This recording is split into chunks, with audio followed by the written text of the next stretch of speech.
In this tutorial, I'm going to show you how to use date-based triggers in Smartsheet so you can automatically send reminders and notifications based on important dates. First, open your Smartsheet and navigate to the sheet that contains your date-related tasks. Make sure you have a date column, such as due date, already set up.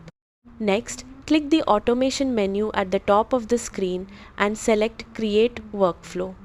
When choosing a trigger, select a date-based trigger option. You can configure the workflow to run on a specific date or relative to a date in your sheet, such as one day before a task is due. After selecting the trigger, add any conditions you want.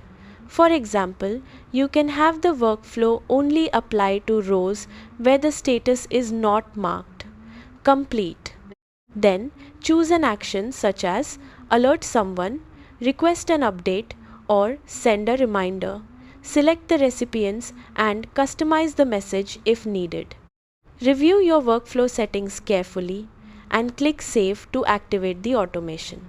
From now on, Smartsheet will automatically monitor your dates and send notifications when the specified conditions are met. That's it. You've successfully set up date-based triggers in Smartsheet.